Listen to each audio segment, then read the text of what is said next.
का 77वां गणतंत्र दिवस मनाया गया। भारत में तो हर्षोल्लास था ही, लेकिन पूरी दुनिया में हर्षोल्लास होने लगा। कमाल हो गया। वैसे एक कस्टम है, एक परंपरा है। लोग एक दूसरे देश की स्वतंत्रता या गणतंत्र दिवस इस तरह के मौके पर उनको बधाई देते रहते हैं। लेकिन कल बड़ा अजीब हुआ। बधाई संदेश में बड़ी अच्छी-अच्छी बातें आई। यकायक इतने माशूक पैदा हो गए, वो भी मोदी के चाहने वाले, बड़े माशूक। अब कुछ लोग कह रहे हैं कि साहब उर्सुला बोंडेर बड़ी अच्छी पोशाक में थी कल, जच भी रही थी, खूबसूरत भी लग रही थी। उर्सुला पूरा कटोरा लेकर के पहुंच गई हैं। कटोरा उन्होंने खोल दिया। 34 से 38-40 करोड़ के आसपास की, 40 से तो नीचे ही आबादी है अमेरिका की। यहां उर्सुला 20-25 करोड़ की आबादी को रिप्रेजेंट कर रही थी। उर्सुला के साथ एंटोनियो कोस्टा भी पहुंच गए साहब। एक यूनाइटेड यूरोपियन यूनियन कमीशन की चेयरपर्सन और एक काउंसिल के अध्यक्ष। अब कमीशन और काउंसिल दो अलग-अलग ब्रांच हैं यूरोपियन यूनियन के, लेकिन मजबूत बॉडी है। उस कमीशन के एक चेयरपर्सन है उर्सुला और काउंसिल के प्रेसिडेंट हैं एंटोनियो कोस्टा। ये दोनों पहुंच गए भारत और भारत ने बड़ी मेजबानी की। वो गणतंत्र दिवस के चीफ गेस्ट थे। हर साल कोई ना कोई दूसरे देश के राष्ट्राध्यक्ष या कोई गणमान्य व्यक्ति हमारे देश के गणतंत्र दिवस में मेहमान होते हैं और इस बार यूरोपियन यूनियन के ये दोनों प्रतिनिधि हमारे मेहमान थे। सिर्फ इतनी तक बात नहीं थी कि मेहमान थे, मेहमान नवाजी हमने कर ली, हो गई। नहीं, इस बार यूरोपियन यूनियन के इस दो व्यक्तित्व का भारत में आना, हालांकि क्यूबाइब नेटवर्क उर्सुला बोंडेन के बारे में और यूरोपियन यूनियन के बारे में नहीं, वर्ल्ड इकोनॉमिक फोरम के बारे में, क्योंकि ये उर्सुला बोंडेन जो है वर्ल्ड इकोनॉमिक फोरम में भी बहुत एक्टिव हैं, कॉलेज स्वाब के साथ वहां भी बहुत एक्टिव रहती है। पूरा यूरोपियन यूनियन का एक प्रकार से नेतृत्व करती रहती है। इनके पास कोई चारा नहीं है। छोटी सी आबादी है, 20-25 करोड़ के सभी देशों को मिला करके उनको ये रिप्रेजेंट करती हैं। तो ये जगह ब जगह जहां इनको मौका मिलता है, यूरोपियन यूनियन के हित की बात करना, यूरोपियन यूनियन के बारे में सोचना, विचार करना, वहां ये पहुंच जाती है। कोई भी फोरम हो, तो वर्ल्ड इकोनॉमिक फोरम में भी ये जाती रही थी। वर्ल्ड इकोनॉमिक फोरम पर हम सवाल उठाते रहे हैं, लेकिन इस बार वर्ल्ड इकोनॉमिक फोरम का जो डायनामिक्स है, वो बदल गया। वर्ल्ड इकोनॉमिक फोरम में जिनको लोग वर्ल्ड इकोनॉमिक फोरम को खुद ट्रंप कह रहे थे कि ये इलीट क्लब है, ये दुनिया के कुछ बिजनेस व्यापारिक घरानों ने एक एलीट क्लब बनाया हुआ है जिसे वो रिजेक्ट करते हैं। कल तक वो रिजेक्ट कर रहे थे माननीय डोनाल्ड ट्रंप। इस बार वो रिजेक्ट नहीं किया। इस बार उस फोरम को पूरा हाईजैक कर लिया और अपना एक प्रकार से फिफ्डम बना करके चलाया। किसी की हैसियत नहीं हुई, किसी की हिम्मत नहीं हुई कि वर्ल्ड इकोनॉमिक फोरम के किसी भी मंच पे, एक दो मंच को उन्होंने साझा किया, किसी भी मंच पे ये पूछा जाए कि ये ग्रीनलैंड को लेकर के आप उलूल जुलूल क्यों बोल रहे हैं। डरते डरते दबी जुबान में अगर कोई सवाल पूछ भी रहा था तो दबी जुबान में पूछ रहा था।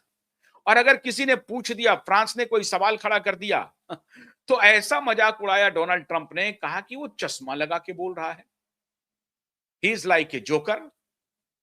कुल मिलाकर के वर्बेटिम जोकर नहीं कहा, लेकिन वो उनका लबोलुआब ये था कि वो जोकर फ्रांसीसी राष्ट्रपति इमानुएल मैक्रोन वो क्या बोल रहा है, वो चश्मा लगा करके ब्रीफ कर रहा है।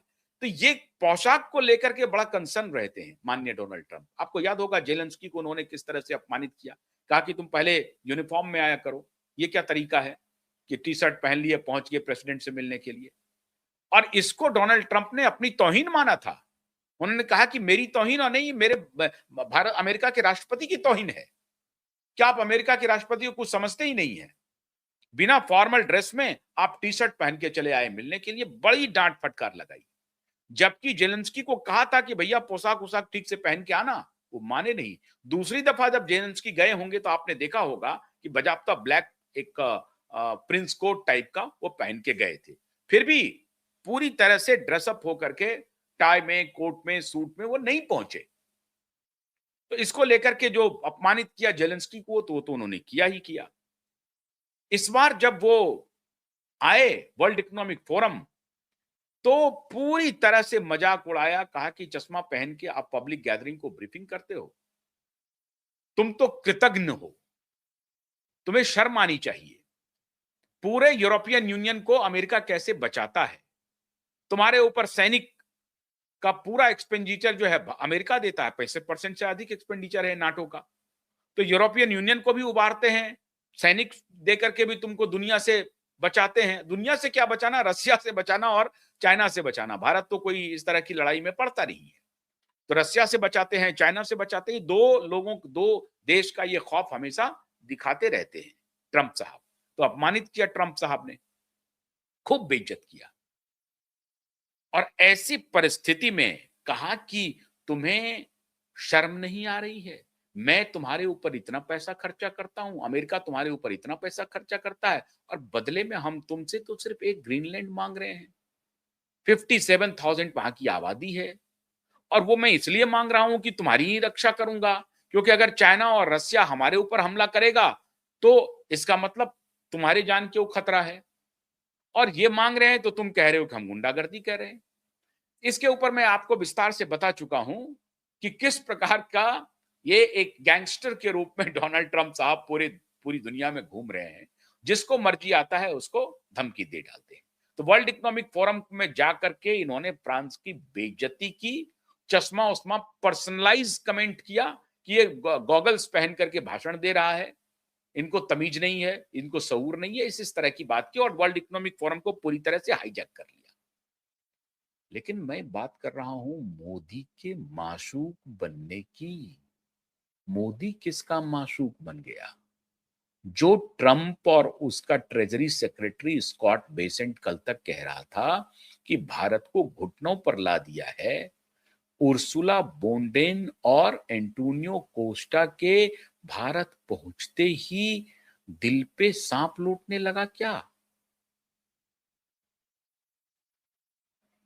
स्कॉट बेसेंट के दिल पे, डोनाल्ड ट्रंप के दिल पे, किनके दिल पे सांप सांप लौटने लगा जो इतना दिल हो गया? खुद डोनाल्ड ट्रंप ने बधाई दी। डोनाल्ड ट्रंप तो छोड़ दीजिए, चाइना ने बधाई दी है मित्रों गणतंत्र दिवस की, और बधाई संदेश में कहा है कि हम दोनों राष्ट्र आपसी विश्वास को और मजबूत करेंगे, दोनों राष्ट्र एक दूसरे पर डिपेंड करेंगे, और आपसी रिश्ते को एक पड़ोसी होने के नाते और मजबूत करेंगे। गणतंत्र दिवस की शुभकामना संदेश में कमाल हो गया। हालांकि एक उद्योगपति है बिल गेट्स, उसने भी बधाई दी। हालांकि उसके बारे में मैं कुछ कहना नहीं चाहूंगा, आप सबको मालूम है कि क्या है बिल गेट्स, और मेरा उनसे व्यक्तिगत मेरी कोई जाति दुश्मनी तो है नहीं बिल गेट्स से। लेकिन मैं बिल गेट्स की बात क्यों कहता हूं अब बताने की जरूरत नहीं, आप सबको मालूम हो गया है। बिल गेट्स ने भी बधाई दी। बाकी यूरोपियन यूनियन के तो सर्वे सर्वा भारत में ही थे, चीफ गेस्ट ही मौजूद थे। तो पूरा यूरोपियन यूनियन समझ लीजिए, 27 देश, 32 देश, यूरोप के सारे देश का रिप्रेजेंटेशन आ गया उर्सुला और एंटोनियो कोस्टा के रूप में।